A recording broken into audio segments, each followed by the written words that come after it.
বন্ধুরা, 1 নভেম্বর গতকাল থেকে শুরু হয়েছে বাংলাদেশ ক্যাডেট কলেজে ভর্তির কার্যক্রম।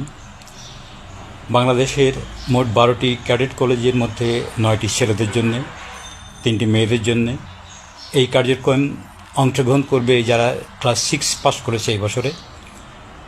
ক্লাস 7 থেকে 2026 সালে ক্লাস শুরু হবে এবং তারা সেখানে পড়বে একদম ইন্টারমিডিয়েট পর্যন্ত।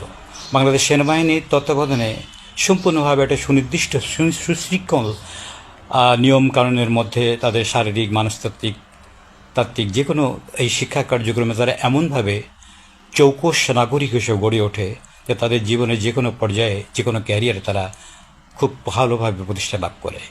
এটা সম্পূর্ণ আবাসিক এবং এখানে ছাত্র যারা ভর্তি হবে তাদের প্রাথমিক যোগ্যতা হচ্ছে এরকম যে তারা ষষ্ঠ শ্রেণীতে পাস হতে হবে, তাদের বয়স হতে হবে 1 জানুয়ারি 2026, 13 বছর 6 মাস, এবং তাদের উচ্চতা হবে 4 ফুট 8 ইঞ্চি।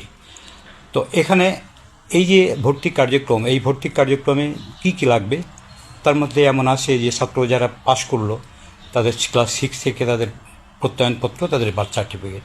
আমি আশা করছি তাদের বাংলাদেশ ক্যাডেট কলেজের ওয়েবসাইট আছে, বিস্তারিত আছে, আপনারা সেখান থেকে এটি দেখে আবেদন শুরু করে দিন। ধন্যবাদ সবাইকে।